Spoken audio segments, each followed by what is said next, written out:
Bonjour et bienvenue à tous pour ce nouvel opus de Pleine Page que vous regardez, j'espère, chers amis téléspectateurs, depuis déjà pas mal de temps. Aujourd'hui, nous allons recevoir un écrivain et puis une dessinatrice.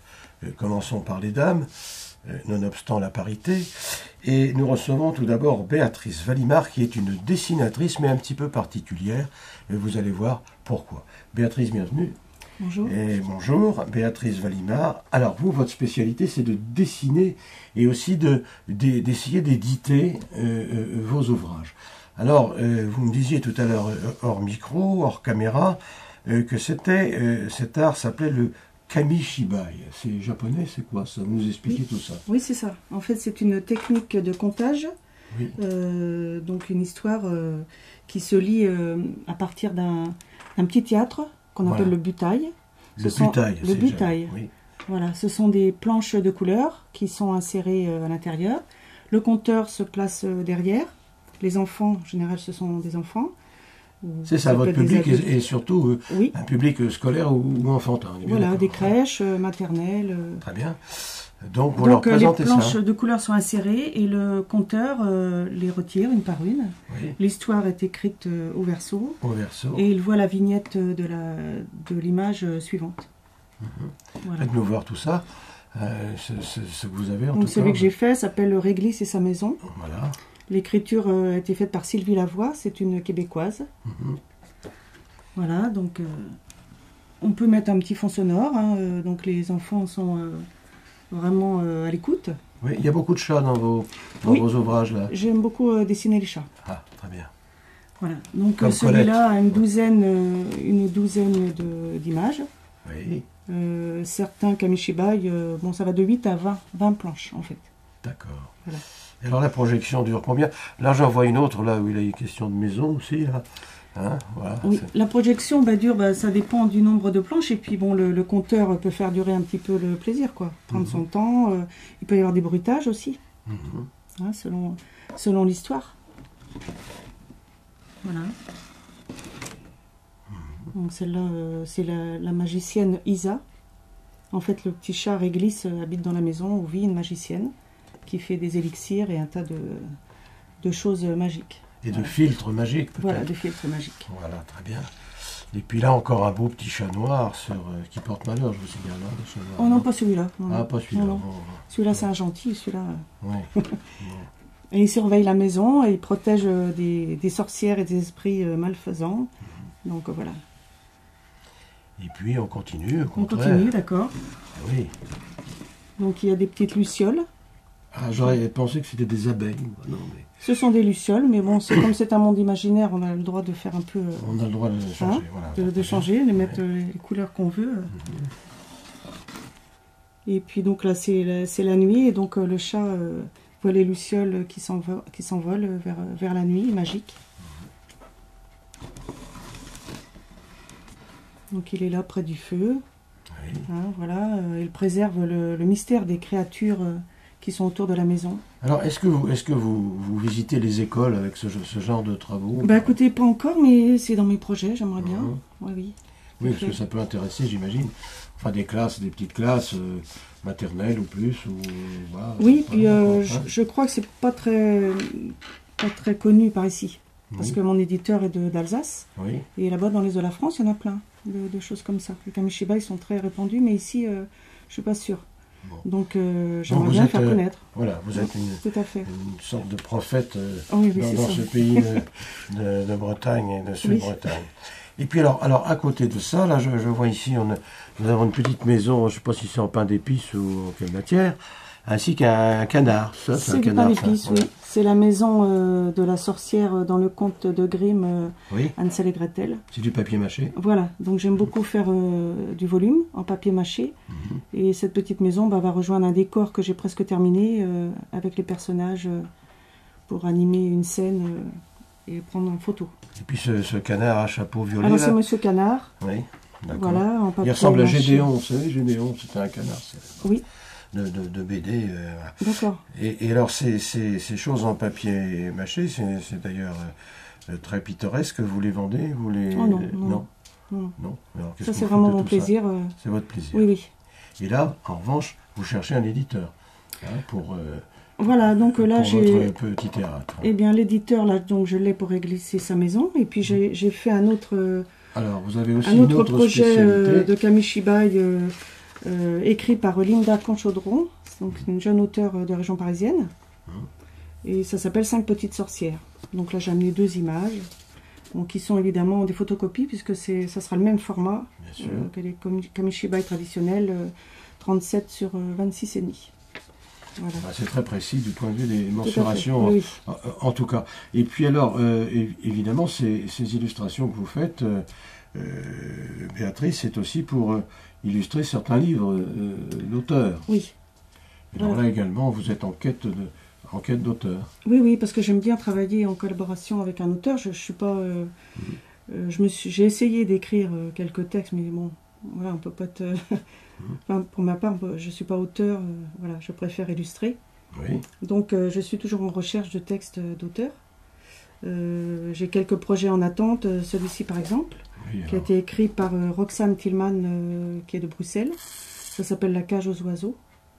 Donc c'est un album de 32 pages. C'est pas la cage aux rossignols, qui sont aussi des oiseaux, par parenthèse. Alors non, là ce sont des oiseaux... Enfin voilà, je ne peux pas raconter l'histoire. Toi, tout raconter. Ne racontez pas.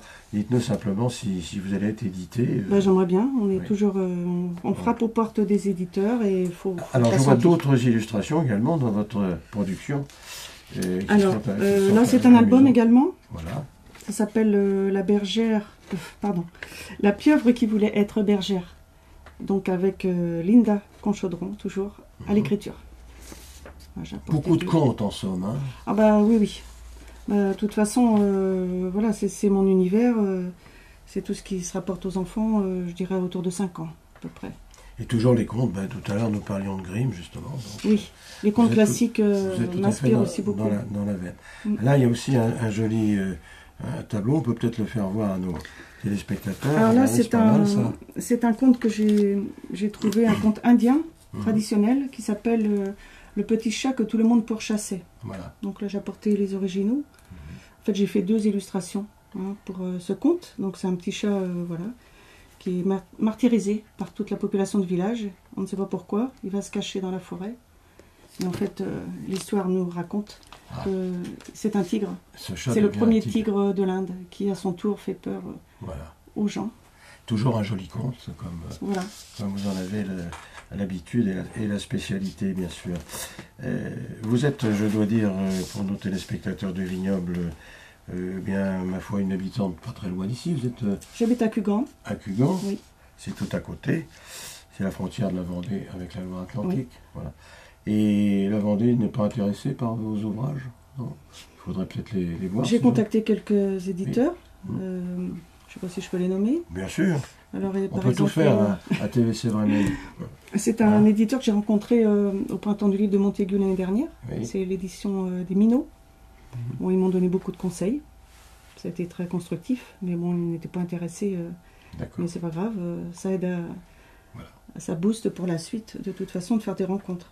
Eh bien, écoutez, Béatrice, on a apprécié toutes vos œuvres, et puis on en profite, puisqu'on est là on a la chance d'avoir quelques milliers de connexions et d'auditeurs et de téléspectateurs. Si parmi eux il y a quelqu'un qui est intéressé par vos ouvrages, eh bien, qu'il n'hésite pas à nous contacter et nous ferons passer le message. En tout cas, merci d'être venu sur notre antenne. Je rappelle que Béatrice Valimard est donc dessinatrice et toujours en quête d'auteur, ça elle en a, mais en quête d'éditeur. Notre second invité, c'est un auteur de romans policiers, un polar comme on dit. Bienvenue donc à Christian Driot qui nous arrive de Charente, de Cognac. Tout à fait. Il y a toujours du cognac là-bas dans votre pays? Il y a toujours du cognac. Oui, d'accord. Avec des étoiles partout quand il est bon, et moins quand il est moins bon. Quand il y a trop d'étoiles, il n'est pas forcément le meilleur. C'est pas forcément le meilleur. Voilà. Bon. En tout cas, c'est une bien jolie région, comme la nôtre du reste, et comme celle dont il est question dans votre roman, puisqu'il est question de la région de la Brière, c'est-à-dire ces marais qui sont tout à côté de Saint-Nazaire, entre Saint-Nazaire et la Baule, et voilà, avec des communes magnifiques, Saint-André-des-Eaux, Saint-Liphard, et Crossac, et j'en oublie quelques-unes. Alors, tous les Briérons s'appellent pas Mahé, mais pas loin. Et tous les Briérons, même s'ils pointent pour la plupart au chantier de l'Atlantique, ne sont pas toujours au chantier de l'Atlantique. Ils sont dans les romans policiers de Christian Driot. Rien ne sera plus comme avant, c'est le titre de votre dernier ouvrage. Ça se passe en Brière, je viens de le dire. Et alors là, de quoi s'agit-il? Il s'agit, je crois qu'on renoue avec les polars américains où il est question de détectives privés. C'était plus tellement à la mode, ça, dans les polars. Oui, c'est un détective privé. Alors, le mien est épicurien, donc à la différence des privés américains. Bon, il y en a qui étaient épicuriens aussi. Aussi, mais bon, ils avaient plutôt tendance parfois à s'enivrer de whisky. Oui, le mien, donc, préfère déguster des purs maltes confortablement installés. Bon. Voilà. Mais alors, mon détective privé, il est appelé pour retrouver un ouvrier d'une entreprise, un ouvrier qui est syndicaliste et qui est... Je parlais des chantiers de l'Atlantique. Est-ce qu'il ne s'agirait pas de cette entreprise-là? Non. Pas loin. Non, cette entreprise, Technimodule, pour ne pas la citer, n'existe pas. Voilà. Oui, Voilà, nous sommes dans la fiction, même si parfois la fiction se nourrit de la réalité. Donc, mon détective privé, Simon Segré, est chargé de retrouver ce syndicaliste. Et à peine est-il arrivé que le père de ce dernier est agressé très violemment et même mortellement dans son jardin. Et 2 jours plus tard, mon détective va apprendre qu'un autre ouvrier de la même entreprise a également disparu. Ces 3 événements sont-ils liés ou pas? On le découvrira à la fin du roman. C'est un roman à suspense. Donc c'est un roman qui donne envie, ce que j'espère, c'est surtout donner envie au lecteur, le mettre en appétit. Et donc pour qu'il se plonge dans cette enquête, dans l'enquête de Simon Segré, et qu'il découvre non seulement la Brière, mais aussi la Côte d'Amour à travers Guérande, à travers Quimiac et Mesquer, et bien sûr Saint-Nazaire. Bien sûr, Saint-Nazaire. Alors, quelle idée tout de même de mélanger du syndicalisme avec de l'intrigue policière. C'est assez original, ça, comme idée. Qu'est-ce qui vous a pris de faire ça? Parce que c'est pas dans les milieux syndicaux qu'on trouve les plus grandes intrigues policières d'ordinaire. Mais ce qui m'intéresse, c'est un quotidien qui n'est pas ordinaire. Voilà. Donc, le décor, c'est le milieu syndical, mais ce n'est qu'un décor. Ça reste un décor. Alors pourquoi? Parce que le personnage, la personne qui a disparu, est responsable syndical dans une entreprise qui est en train de proposer à ses salariés un plan pour être plus compétitif. C'est vrai que lorsqu'il a été écrit, je ne pensais pas être aussi d'actualité aujourd'hui. J'ai pas fait de plan com. C'est pas moi qui ai mis les personnes dans la rue pour manifester contre la modification du droit du travail ou du code du travail. Mais Monsieur Macron n'est pas distingué dans le livre. Hein, non. C'est un peu son truc, ça, la compétitivité. Hein, voilà, non. D'ailleurs, mon détective, mon personnage récurrent à travers mes romans, ne prend pas parti. Voilà. Il va découvrir un côté et l'autre du décor, mais il ne va pas prendre parti. Donc, au lecteur de se faire sa propre opinion par rapport au milieu dans lequel va évoluer mon détective. Oui, j'en profite pour faire voir à la caméra la jaquette de votre livre, qui est noire et jaune. Un petit peu, ça rappelle les bouquins de la série noire, de la NRF de chez Gallimard. Tout à fait. Vous n'avez pas copié, votre éditeur a copié un peu là. Ah bon, voilà. Il essaye de... Bon, oui, voilà, je pense que tout le monde le voit. Je rappelle que votre éditeur sont les éditions, une édition bretonne, Couetken, comme son nom l'indique. Alors, rien ne sera plus comme avant. Qu'est-ce qui ne sera plus comme avant dans votre bouquin? Eh bien, ce qui ne sera plus comme avant, c'est la vie d'une famille. Voilà. Donc, la photo du roman rappelle une scène très courte qui est dans les pages de ce livre Et puis, donc avec les balançoires. Et c'est vrai que les feuilles mortes, voilà, font qu'une page va se tourner, une saison va se tourner, et que malgré tout, alors bon, il n'est pas facile de le remarquer, mais sur la photo, il y a une feuille verte tout à fait en bas, et cette feuille verte symbolise le renouveau, mais on la distingue à peine. Par contre, les feuilles mortes, elles, sont bien présentes. Donc, oui, ça va être le renouveau par une famille, mais qui va devoir passer à travers un bien univers. Alors, votre héros, le détective privé Segré, c'est son nom. Oui, Simon Segré, oui. Oui, ça n'a rien à voir avec le Maine-et-Loire, là, cette fois. Si, Segré. complètement. Ah, je me doutais bien qu'il y avait si. Alors, il y a un lien avec la capitale du Segréen. Du Segréen, oui, Montanjou. Ouais. D'accord. Et alors, votre héros, Simon Segré, c'est pas la première fois qu'il est le héros d'un de vos autres livres précédents, je crois. Non, voilà, il a débuté sa carrière en 2012. Là, il était sur la côte de Beauté, donc sur Royan, sur la Palmyre. Et ensuite, on le retrouve en Saintonge. Oui, il fait le tour de France. Voilà. Et puis le troisième roman, Tombe les masques. Alors là, il est au cœur du vignoble nantais avec un petit détour par l'île de Watt dans le Morbihan. Et donc dans le numéro 4, rien ne sera plus comme avant. Donc là, il est dans la région de Guérande et de Brière. Il y a combien de morts dans votre roman policier? Il y a combien de morts? Je vais dire 1. Pas beaucoup. C'est peu. Mais c'est assez peu pour un roman policier. Mais c'est un roman à suspense. Donc, oui, d'accord. Mais voilà, nous découvrirons peut-être voilà, d'autres personnages qui laisseront leur vie à travers les pages. D'accord. Alors, moi, je reviens un peu sur le milieu, sur voilà, l'ambiance, etc. Et vous en parlez beaucoup de cette ambiance syndicaliste, quand même. Encore une fois, je trouve ça assez inattendu dans ce genre littéraire. Il faut bien le dire. Alors, qu'est-ce qui vous a pris? Alors, vous les connaissez un peu, les syndicats, des choses comme ça? Oui, voilà, c'est ça. Donc, moi, j'ai été représentant du personnel pendant plus d'une vingtaine d'années. On va tout savoir. Donc, nous sommes toujours dans la fiction, mais comme je vous le disais tout à l'heure, la fiction se nourrit de la réalité. Alors, qu'est-ce qui est vrai, qu'est-ce qui est faux à travers ce décor? Voilà, est-ce que tout est en stuc ou pas? Voilà. Peut-être que certaines parties de ce syndicat qui n'existe pas, qui n'existe pas dans votre roman, mais qui existe dans le roman, mais qui n'existe pas dans la réalité. La CSTU n'existe pas. Oui, bien sûr. Mais STU, vous dites. Oui, CSTU. Oui. Donc, mais peut-être que certaines personnes, certains lecteurs ou lectrices pourront faire des similitudes avec des syndicats existants, ce qui n'était pas le but recherché. Voilà. Moi, ce qui m'a intéressé, c'était donc cette disparition, ensuite cette enquête à travers une famille.